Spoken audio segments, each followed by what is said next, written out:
The arrow trembled against the bowstring. Michan pressed her back against the canyon wall, dust coating her cracked lips. 4 Comanche warriors formed a half-circle around her, their painted faces unreadable in the harsh Texas sun. Her horse lay still 20 feet away, foam still clinging to its muzzle. "Don't shoot," she called out, her voice hoarse from 3 days without water. "I'll give you strong babies." The lead warrior's dark eyes narrowed. His bow remained drawn, the arrowhead catching light like a star. Wind moved through the canyon, carrying the scent of sage and something else. Death, maybe, or possibility. Michan's heart hammered against her ribs.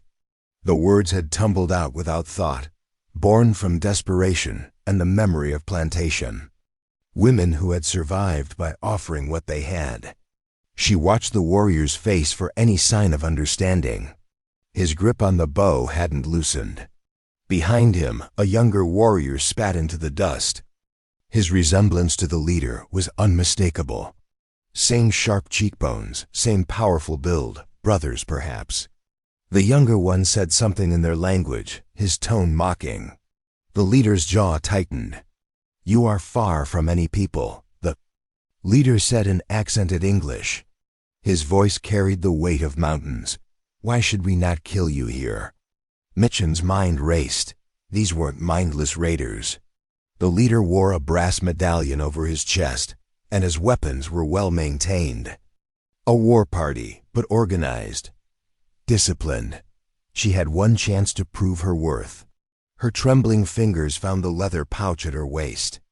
The one she'd carried through 3 states and countless nights of terror. Inside lay folded papers that had cost her everything to obtain. Maps marked with locations and dates, sketched in the careful hand of a military cartographer. "I have something else," she whispered, then louder. "Information." About the bluecoats. The leader's eyes sharpened. The younger warrior stepped forward, hand moving to his knife. A sharp word from the leader stopped him cold. The bow lowered an inch. "Show me." Michan's fingers shook as she withdrew the papers. The top map showed Fort Richardson, marked with garrison numbers and patrol routes.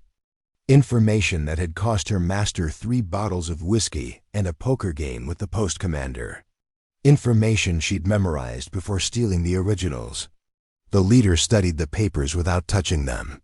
His eyes moved across the military symbols with surprising familiarity. When he looked up, something had changed in his expression. "You read these marks?" The question hung between them like smoke. Michan's throat constricted. Admitting literacy meant admitting she was more than a runaway field hand. It meant questions she couldn't answer without revealing truths that would see her hanged. "I know what they mean," she said carefully. "The soldiers, where they go. When they move." The younger warrior spoke again, his voice urgent. The leader replied with a single word that silenced him completely. The bow lowered another inch. "You survived the Apache hunting grounds alone," the leader said. It wasn't a question. 3 days from the nearest water. Your horse dead from riding too hard. Michan nodded. She'd pushed the animal beyond its limits, knowing the war party was closing in. Better to face them on her terms than be run down like prey. Strong enough to live where others die, he continued. Smart enough to carry valuable secrets. The bow finally lowered completely. The leader stepped forward, his movements fluid and controlled. Up close, Michan could see scars crossing his forearms. Battle wounds, healed but not forgotten. "I am Kratos," he said. "These are my warriors." The younger brother's face darkened. He spoke rapidly in their language, gesturing toward Michan with obvious disgust. Kratos replied with quiet authority, never taking his eyes off her. "My brother Dante believes you will bring bad medicine," Kratos said. "He thinks we should kill you and take the papers. But you don't." Something that might have been a smile crossed Kratos's weathered features. "I think a woman who bargains with death and wins might be worth keeping alive." The other warriors shifted restlessly. Machan sensed their uncertainty, their discomfort with their leader's decision. She was an outsider, a complication they didn't need. "The papers show attack plans," she said quietly. "Coordinated strikes, soon." Kratos's expression hardened. "How soon?" "Before the next full moon." The information hit like a physical blow. Kratos's hand instinctively moved to his weapon, then stopped. He looked at the papers again, then at Machan's face, reading her for deception, for any sign of a trap. "You will come with us," he said finally. "You will be under my protection," Dante erupted in angry words. The other warriors joined in, their voices rising in heated debate. Kratos raised his hand, and silence fell. "Like a curtain, it is decided," he said. But Machan could see the doubt in his eyes. The weight of a choice made in haste, with consequences none of them could foresee. She'd bought her life with promises and secrets, but the real test was just beginning. The sun was already moving toward the horizon. Soon they would ride, and she would see if her desperate bargain had saved her or simply delayed the inevitable. The village spread before them like scattered seeds on cracked earth. Teepees dotted the valley floor, their buffalo hide walls weathered gray by wind and sun. Smoke rose from cooking fires, carrying the scent of roasted meat and something else. Home, maybe, or the memory of one. Machan felt eyes on her before she saw faces. Children peered from behind lodge flaps. Women grinding corn paused in their work. Warriors sharpened blades with deliberate slowness, their attention fixed on the approaching riders. Kratos rode beside her, his posture straight but tense. The weight of his decision pressed against them both. Behind them, Dante's horse snorted and stamped, mirroring its rider's agitation. An older woman emerged from the largest teepee. Her gray hair hung in thick braids, and silver adorned her weathered hands. She walked with the authority of someone who had outlived doubt. Her eyes found Machan immediately. "Zelda," Kratos said, dismounting. "I bring news." The medicine woman's gaze moved from Machan to the rolled papers in Kratos's hand. She spoke in their language, her voice carrying the weight of seasons. Kratos replied with careful words, his tone respectful but firm. Machan slid from her horse, her legs unsteady after the long ride. The ground felt foreign beneath her feet, too solid, too final. Around them, the village had grown quiet. "You claimed this woman as wife," Zelda said in English, her words directed at Kratos, but her eyes on Machan. "Before the people, before the spirits." Kratos's jaw tightened. The lie sat heavy between them, necessary but poisonous. "I do." Dante stepped forward, his face twisted with disgust. "She brings death. I have seen the signs." "You have seen your own fear," Zelda replied. Her attention turned to Machan. "Remove your boots." Machan hesitated, then knelt to unlace the cracked leather. Her feet were pale against the dark earth, marked with blisters and scars, evidence of her journey written in flesh. Zelda examined the wounds with gentle fingers. "These feet have walked through broken glass, through thorns, through fire." She looked up at Machan. "What were you running from?" The question hung in the air like smoke. Machan felt the weight of watching eyes, the judgment of people who knew nothing of her past. How could she explain plantation houses and auction blocks to warriors who had never known chains? "Men who would cage me," she said finally. Zelda nodded slowly. "And what do you run toward?" "Freedom." The word tasted strange on her tongue. Freedom had been a distant dream for so long, she'd forgotten its flavor. But here, standing barefoot in the dust, it felt possible. Dangerous, but possible. "Freedom is earned," Zelda said. "Not given." She rose to her feet, her movements deliberate and measured. The village waited for her judgment. Even Kratos seemed to hold his breath. "You will sleep in my lodge tonight," Zelda said. Tomorrow we see what kind of woman you truly are." The crowd began to disperse, but Machan caught the sidelong glances, the whispered conversations. She had been accepted, but not welcomed. The difference sat in her stomach like a stone. Kratos approached as she gathered her few possessions. His presence was solid, reassuring in a way that surprised her. "Zelda is wise," he said quietly. "She will teach you what you need to know. And if I fail her tests?" His dark eyes met hers. "Then we both pay the price." That night, Machan lay on buffalo robes in Zelda's lodge, listening to the sounds of a sleeping village. Dogs barked in the distance. Horses shifted and snorted. The fire crackled, sending shadows dancing across the curved walls. Zelda sat nearby, working by firelight. Her fingers moved with practiced ease, weaving strands of sinew into something useful.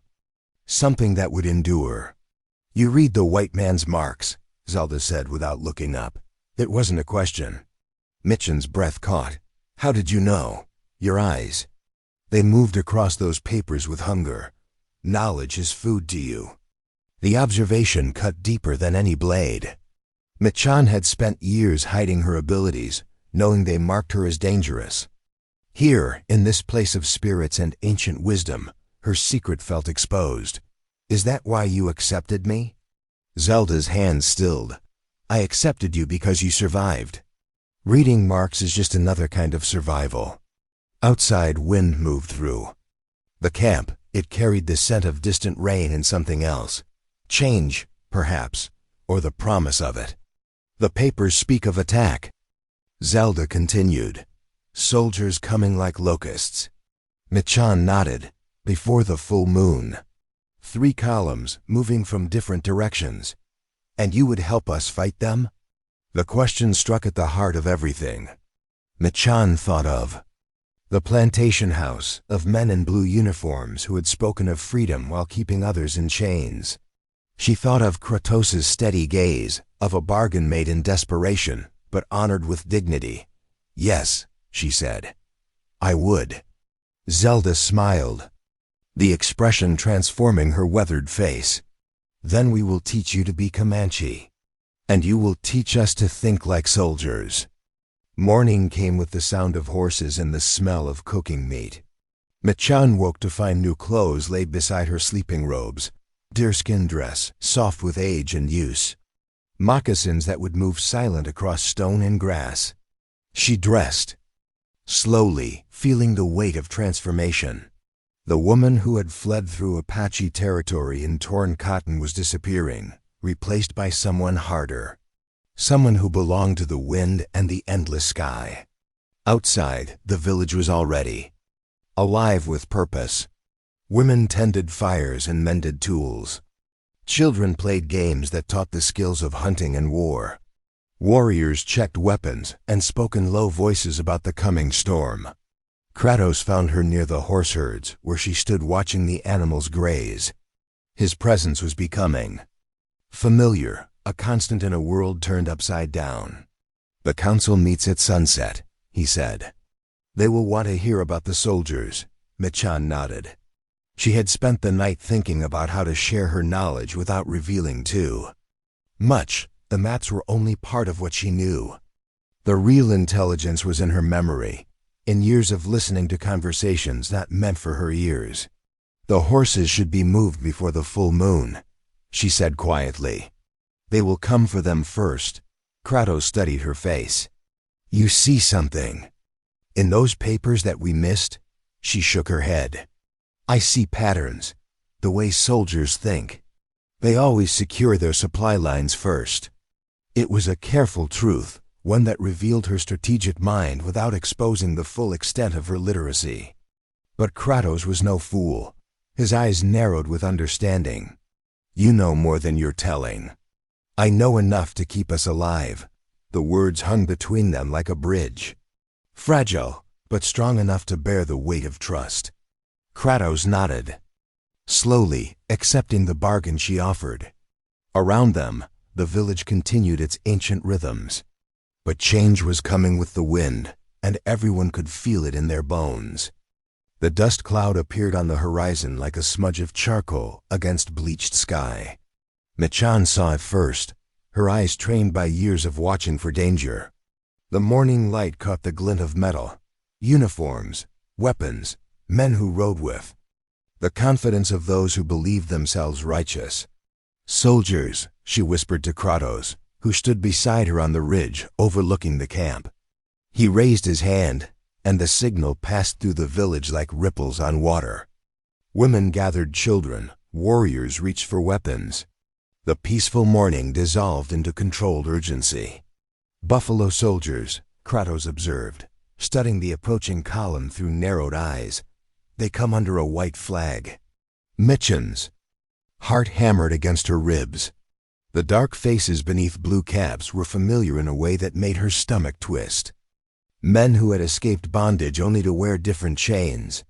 Men who served masters who would never see them as equals. "I know them," she said. Kratos turned to her, his expression unreadable. "Friends? I don't know." The patrol numbered 12. Men, their horses well maintained and their equipment regulation. They rode with military precision, each man's position calculated and deliberate. At their head sat a sergeant with weathered hands and eyes that had seen too much. Recognition hit her like a physical blow. Sergeant Booker, the man who had taught her to read military maps in the stables behind the big house. The man who had warned her when Colonel Shepard's temper turned dangerous. The soldiers halted just outside the village perimeter.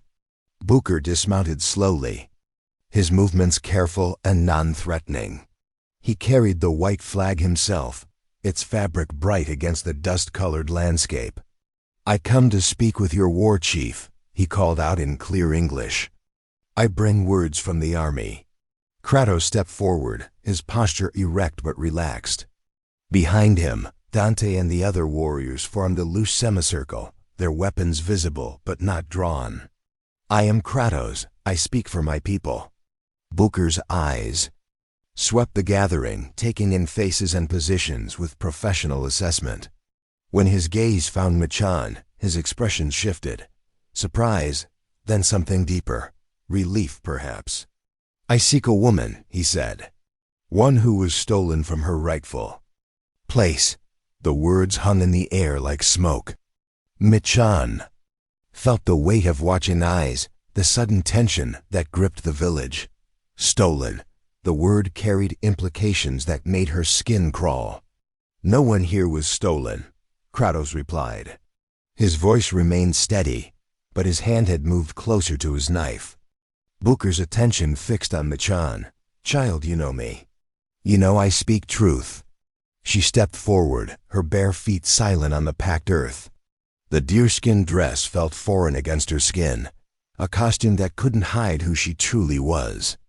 Around her, the village held its breath.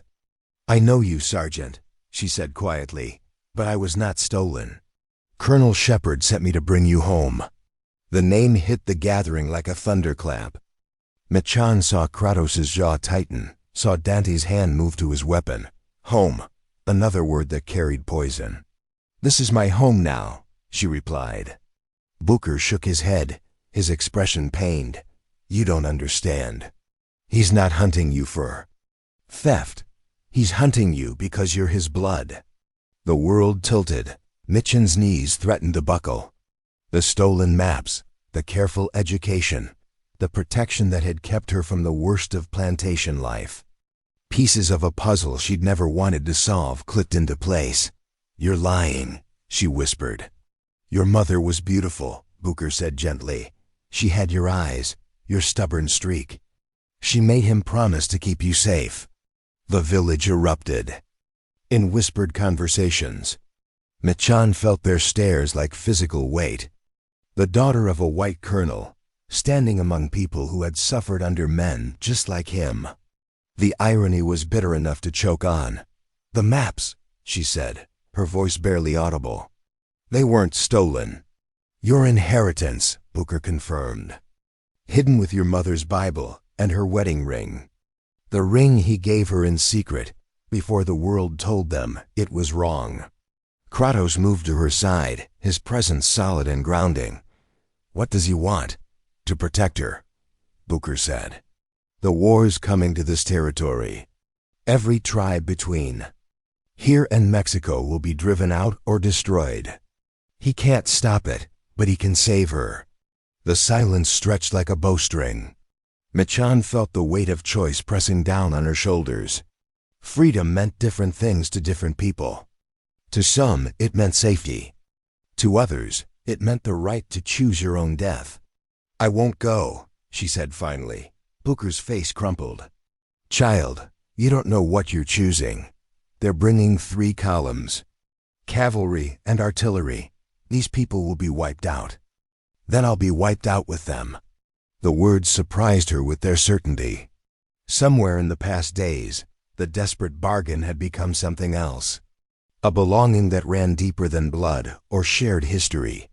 Kratos stepped forward, his movements fluid and controlled. "You have delivered your message, Sergeant. Now you will go. I can't leave without her." "You can and you will." The tension crackled between them like lightning before a storm. 12 soldiers against an entire village. The odds were clear, but desperation made men foolish. Booker's hand moved toward his sidearm, then stopped.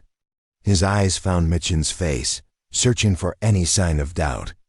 Finding none, he slowly raised his hands. "He'll never stop looking," he said. "You know that, don't you? Let him look." The sergeant remounted his horse, his movements heavy with defeat. The patrol formed up around him, their faces grim but disciplined.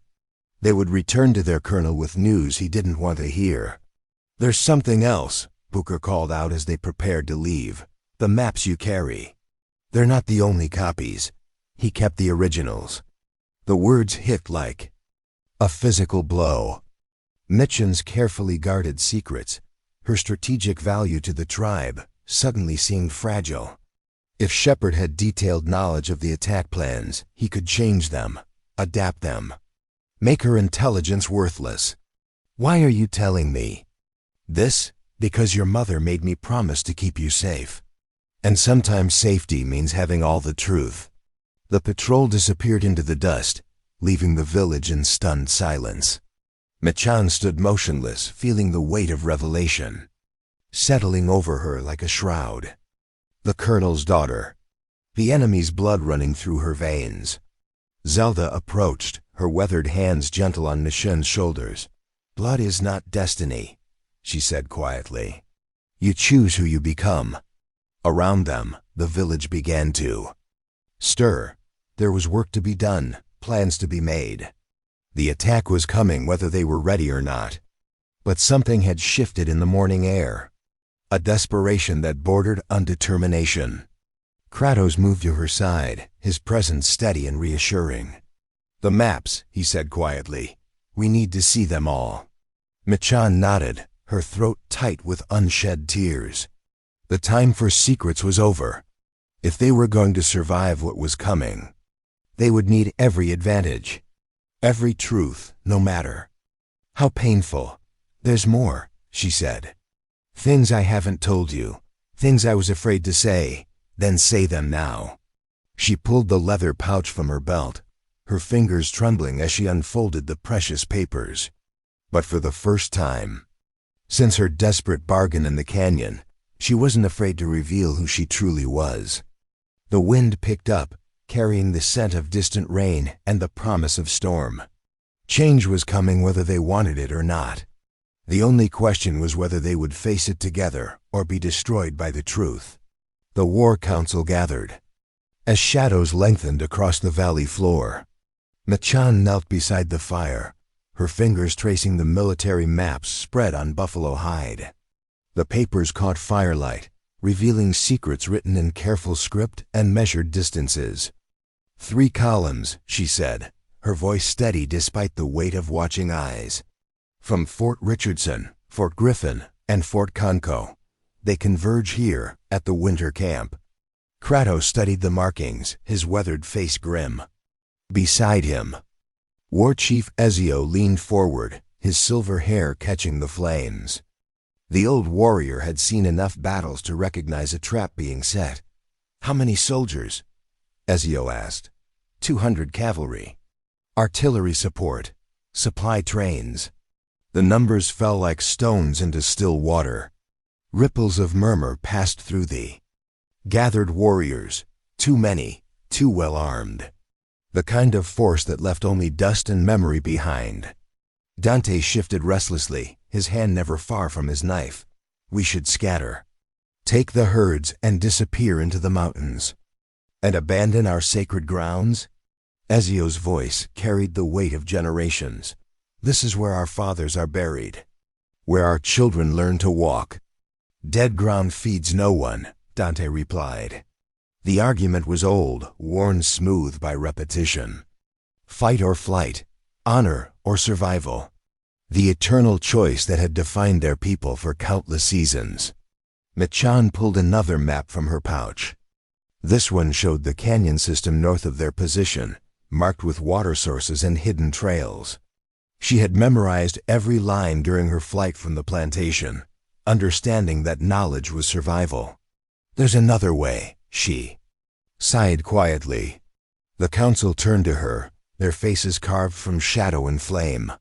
She was still the outsider, still the woman who had bargained with death and somehow lived. But now she was also their only hope. "The canyon," she continued, pointing to the narrow passage marked in faded ink. "It's the only water source for 20 miles.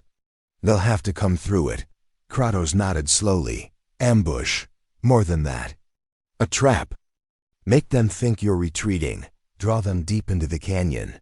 Then close the exits." She traced the route with her finger, showing how the passage narrowed to a bottleneck. How the rock walls rose sheer on both sides. How a small force could hold off a much larger one if they chose their ground carefully. "They'll send scouts," Ezio observed. "Let them see what they expect to see. Abandoned camps, cold fires, a people in flight." The strategy was sound, but it required precision, perfect timing. One mistake would turn their trap into a tomb. Michan saw the understanding in their faces, the weight of risk they would have to carry. "The woman speaks wisdom," Ezio said finally.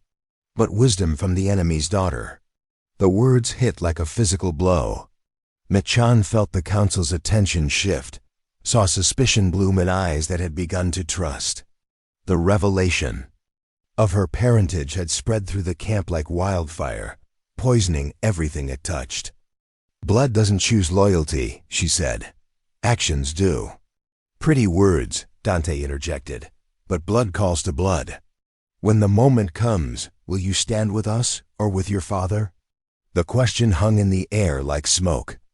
Michan felt the weight of their stares, the judgment of people who had every reason to doubt her. She thought of Colonel Shepard, of the man who had given her life but never freedom, of the soldiers who would come with his blessing to destroy everything she had found here. "I've already chosen," she said. But doubt was a poison that spread through silence. She saw it in the way younger warriors exchanged glances, heard it in the whispered conversations that died when she approached. The colonel's daughter living among them, planning their defense or their destruction. Kratos ended the meeting with quiet authority, but the damage was done. Trust, once broken, was harder to rebuild than any fallen wall.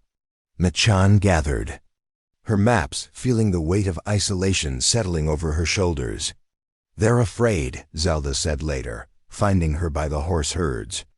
The old woman's voice carried understanding, not judgment. "Fear makes people stupid.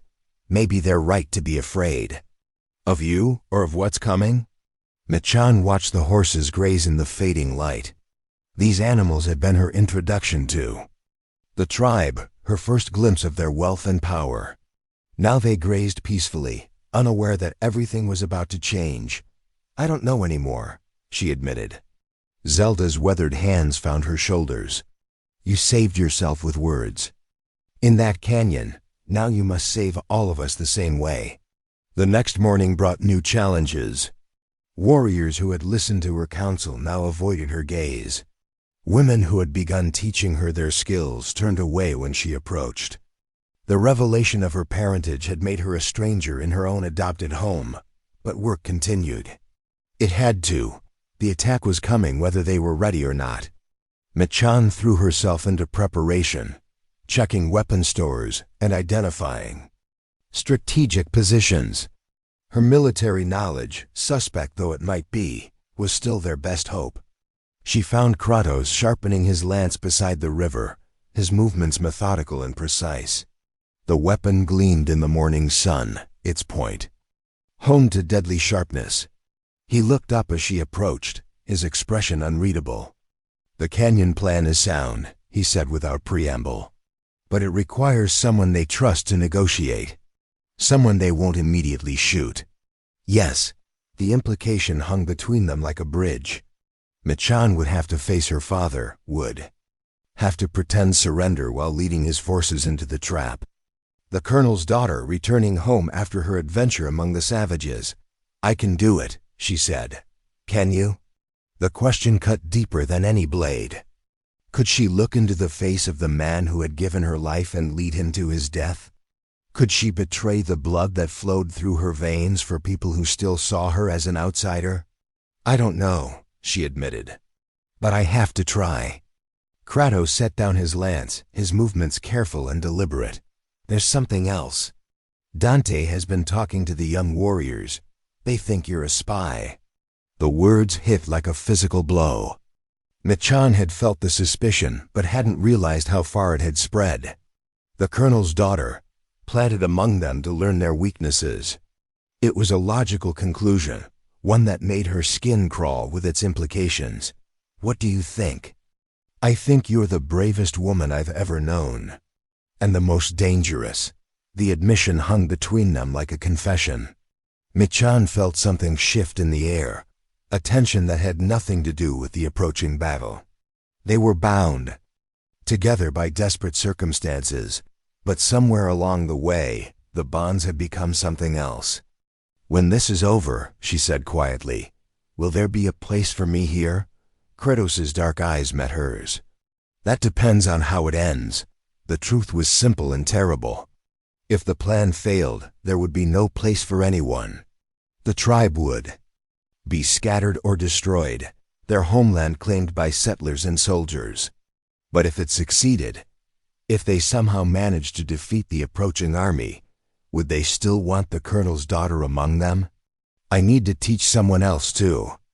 "Read the maps," she said, "in case something happens to me." "Nothing will happen to you." "You can't promise that." "I can try." The words carried weight beyond their simple meaning. A vow made by a warrior to a woman who had become something more than a bargain. Something worth protecting, worth dying for if necessary. Around them, the village prepared for war. Weapons were cleaned and sharpened. Horses were gathered and gentled. Children were taught to hide in the deep caves where echo would swallow their cries. The ancient rhythm of a people preparing to defend their home. But beneath the activity, doubt festered. Michan felt it in the sidelong glances, the conversations that stopped when she approached. The colonel's daughter, living among them. Planning their salvation or their doom. The sun climbed toward its zenith, marking another day closer to the confrontation. Time was running out, and with it, the fragile trust that held everything together. Soon, they would know if her desperate bargain had saved them all, or destroyed them completely. The canyon walls rose like ancient monuments, their red stone scarred by wind and time. Michan crouched behind a boulder, her hands bound with rawhide that chafed against her wrists. The knots were loose enough to slip free, but from a distance, she looked like what she was supposed to be. A captive, a prize worth taking. Below, the cavalry column moved through the narrow passage with confident precision. Colonel Shepard rode at the head, his uniform pristine despite the dust and heat. Even from her hiding place, Michan could see the family resemblance in his straight posture and steady hands. Blood calling to blood, as Dante had said. The trap was perfect. Warriors hidden in the rocks above, ready to rain arrows down on the trapped soldiers. Exit routes blocked by fallen stones that could be moved aside once the killing was done. Everything depended on timing and her ability to convince her father that she wanted to come home. A stone rattled behind her. Michan turned to see Dante emerging from the shadows, his face painted for war. His eyes held a coldness that made her stomach clench. "Time to go," he said quietly. She nodded, allowing him to help her to her feet. The performance had to be perfect. The desperate captive, finally rescued by her father's soldiers. The grateful daughter, ready to abandon her savage captors for civilized life. But as they made their way down the rocky slope, Michan caught the glint of metal in Dante's belt. A knife positioned for easy access. She understood with sudden clarity that this was more than a performance. This was an execution waiting to happen. The soldiers spotted them immediately. Rifles swung toward them, then relaxed as they recognized the approaching figures, a white officer and his captive daughter. The story they expected to see. "Colonel," Dante called out in carefully practiced English, "I bring gift." Shepard spurred his horse forward, his face a mask of controlled emotion. Up close, the family resemblance was undeniable. Same dark eyes, same stubborn jaw. The man who had given her life, even if he could never acknowledge it publicly. "Michan," he said, his voice rough with relief. "Thank God." She allowed tears to gather in her eyes, not difficult, given the circumstances. "Father, I knew you would come." The word hung between them like a bridge. Father, the acknowledgement he had never been able to claim in public. The relationship that had shaped her life while remaining forever hidden. Shepard dismounted, his hands gentle as he examined her. "Bonds, have they hurt you?" "No, they treated me well, considering." A careful truth. The tribe had given her more than she had ever dared hope for. Purpose, belonging, something that might have been love, if circumstances had been different. "Cut her free," Shepard ordered. Dante's hand moved to his knife, but not toward the ropes. Toward the blade hidden in his belt. Michan saw the intent in his eyes, the moment when performance would become reality. "Wait," she said quickly. "There's something you need to know." The words echoed off the canyon walls, carrying farther than she had intended. Above them, hidden warriors shifted restlessly. The plan was simple. Get close to the soldiers, then signal the attack. But nothing felt simple anymore. "What is it?" Shepard asked. "They know about the other columns. About the coordinated attack." The colonel's face went pale. "How?" "The maps. They can read them." It was a careful revelation, one that would explain how the tribe had known to set their trap. But it also condemned her friends to immediate retaliation. Shepard's hand moved to his sidearm, his eyes scanning the canyon walls with new understanding. "We're in a trap," he said quietly to his lieutenant. "Yes," Michan replied, "but not the one they planned." Confusion flickered across Shepard's face. Before he could respond, Dante struck. The knife appeared in his hand like magic, its blade aimed at Michan's heart. The kill that would prove her treachery once and for all. Kratos appeared from nowhere, his lance catching Dante in the shoulder and spinning him away from his target. The brothers crashed into the canyon wall, their struggle echoing off the stones. Warriors and soldiers alike watched in stunned silence as the plan dissolved into chaos. "Kratos, no!" Michan shouted, but her voice was lost in the confusion. The two brothers rolled across the rocky ground, each fighting for advantage. Dante's knife flashed in the sunlight, seeking vulnerable flesh. Kratos's lance had been knocked away, leaving him to fight with hands and determination. Around them, the standoff continued. Soldiers with rifles drawn, facing hidden warriors who could rain death from above. Everyone waiting for someone else to make the first move. "Stop this," Shepard commanded, his voice carrying the authority of decades. "All of you, stand down." But blood was in the water now. Dante had broken faith with his own people, and Kratos had chosen an outsider over his brother. The kind of betrayal that carved wounds too deep for healing.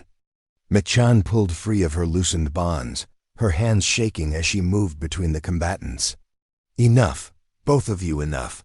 The brothers separated, breathing hard. Dante's shoulder bled freely, staining his war paint. Kratos' face was a mask of pain and disappointment. The fracture in the tribe, laid bare for all to see. "She's a spy," Dante gasped. "Can't you see? The colonel's daughter, sent to destroy us from within." "She saved us," Kratos replied, "warned us about the attack. And now she warns them about our trap." The accusation hung in the air like smoke. Michan felt the weight of watching eyes, the judgment of people who had every reason to doubt. Her, the colonel's daughter, standing between two worlds and belonging to neither. "I made a choice," she said quietly. "I chose all of you." "Pretty words," Dante spat. "But words don't stop bullets." Above them, a warrior's arrow whistled through the air. Not aimed at the soldiers, but at the ground between them. A warning shot, reminding everyone that death was only a heartbeat away. Shepard stepped forward, his hands raised peacefully. "I came here for my daughter, nothing more." "Your daughter belongs to us now," Kratos replied. "Does she?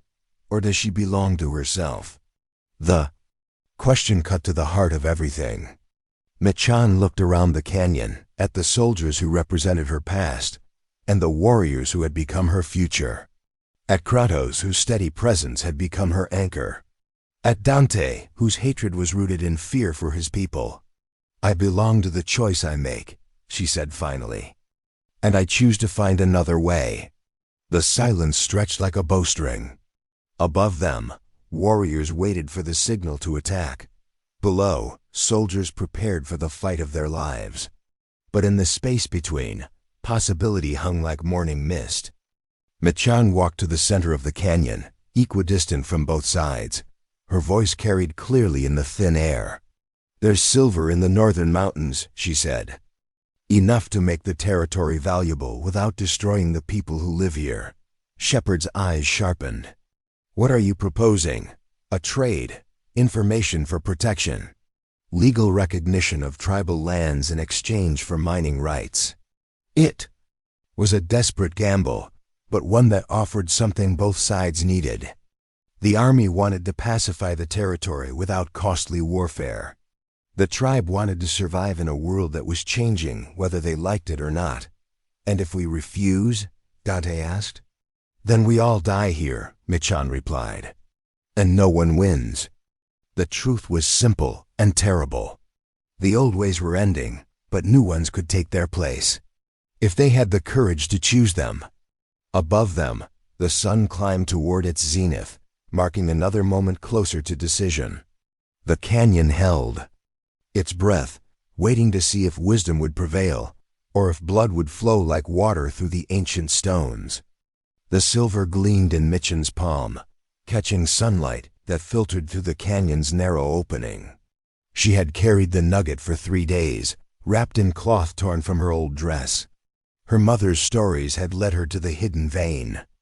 But the metal in her hand was proof that legend sometimes held truth. "This came from the northern peaks," she said, extending her hand toward Colonel Shepard. "There's more. Enough to fund territorial development without destroying the people who call this land home." Shepard examined the nugget with practiced eyes. His expression remained neutral, but she caught the slight widening of his pupils. The quick calculation of a man who understood wealth and its implications. "You're proposing a treaty," he said. "I'm proposing survival. For all of us." Above them, arrows remained nocked but not drawn. The warriors had heard her words, understood the gamble she was taking. Below, soldiers kept their rifles ready but lowered. Everyone balanced on the edge of a decision that would reshape the territory. Kratos stepped forward, his wounded shoulder bound with strips of leather. "You would trust the white man's promises?" I would trust necessity, Michan replied. They need the silver, we need the land, both sides need peace. Dante struggled to his feet, his face pale from blood loss, but his eyes burning with fury. Peace built on betrayal. You sell our sacred places for metal. I trade knowledge for time, she corrected. Time to adapt. Time to find a new way forward. The distinction mattered more than the words themselves. Selling implied defeat, surrender to an inevitable fate. Trading suggested partnership, mutual benefit. The difference between slavery and freedom. Shepard holstered his sidearm, the gesture deliberate and visible. What exactly are you offering? Maps to the silver deposits. Guides through the mountain passes. Safe passage for mining operations. And in return, legal recognition of tribal boundaries. Protection from settlers. The right to govern ourselves within our own lands. The terms hung in the air like incense. Revolutionary in their simplicity, dangerous in their implications. The kind of agreement that could reshape the relationship between peoples or destroy everything if it failed. Washington will never agree, Shepard said quietly. Washington will agree if the alternative is prolonged warfare, Michan replied. If the cost of conquest exceeds the value of the prize. She had learned this lesson in plantation ledgers, watching her master calculate the worth of human lives. Against the price of cotton, everything had a cost. Everything could be negotiated if you understood what the other side truly needed. Ezio emerged from the rocks above, his silver hair gleaming in the harsh light. The old war chief moved with careful dignity, each step measured and deliberate. His presence commanded attention from both sides. The woman speaks wisdom, he said in accented English. But wisdom without strength is empty air. Then we demonstrate strength, Michan replied. Show them what war would cost. Then offer them a better path. The old chief studied her face, reading the determination written there. She had traveled far from the desperate woman who had bargained for her life in another canyon. The colonel's daughter had become something else entirely. You would bind your fate to ours? Ezio asked. I already have. Kratos moved to her side, his presence solid and reassuring. The wound in his shoulder was superficial, but the damage to his relationship with his brother ran deeper. Some fractures never healed completely. If we agree to this, he said, there is no going back, no return to the old ways. The old ways are already dead, Michan replied. We can choose what replaces them. Shepard cleared his throat, drawing attention back to the immediate crisis. I can recommend the treaty to my superiors, but I need guarantees. Proof that your people will honor their commitments. And we need proof that yours will honor theirs, Ezio countered. The negotiation had begun in earnest. Details to be worked out, terms to be refined. But the fundamental agreement was taking shape. Silver for land, knowledge for protection. The future for the past. Dante stepped forward, his face twisted with disgust. You make us beggars, dependent on their mercy. I make us survivors, Michan said. There's no shame in choosing life over death. There is if life means becoming something we're not. The argument was as old as time itself, purity versus pragmatism. The desire to remain unchanged in a world that transformation touched everything. Michan understood his anger, even as she knew it was doomed to failure. We become what we choose to become, she said gently, not what others make us. Dante's hand moved to his knife again, but Kratos intercepted the gesture. The brothers' eyes met across a gulf that had opened. Between them, blood shared, but paths diverged. Leave, Kratos said quietly. Take whoever will follow you. Find another way if you can. The words carried the weight of exile. Dante's face crumpled, but he nodded slowly. Some choices could not be forgiven, even by family. He walked away without looking back, followed by 3 young warriors who shared his vision of honor over survival. The canyon felt different with them gone. Emptier, but also cleaner. The weight of internal conflict lifted, replaced by the clarity of shared purpose. "We have an agreement," Shepard said.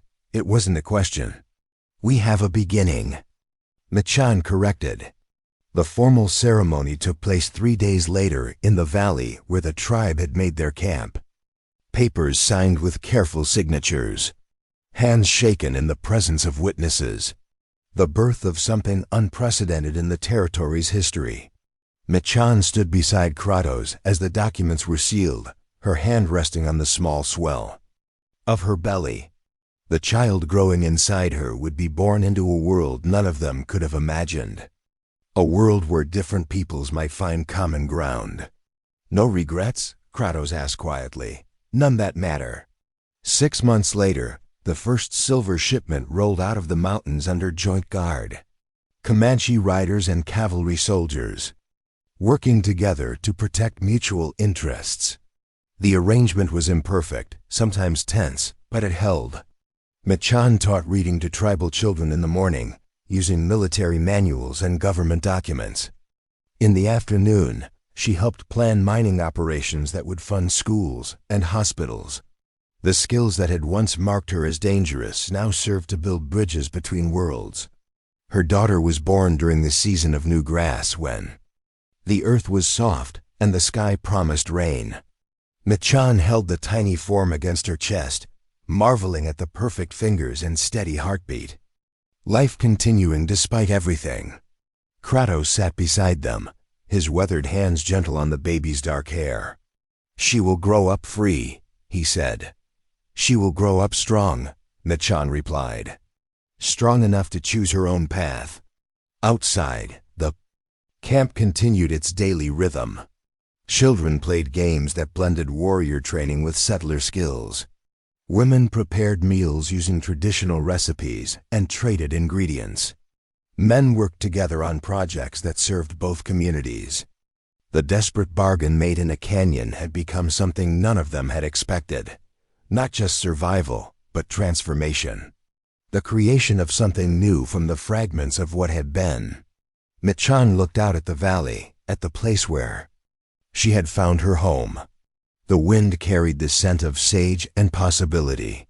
In the distance, dust clouds marked the approach of another trading caravan, bringing goods from the outside world and carrying stories of their success to other territories. She had kept her promise after all. Not the one about strong babies, though that too had come to pass.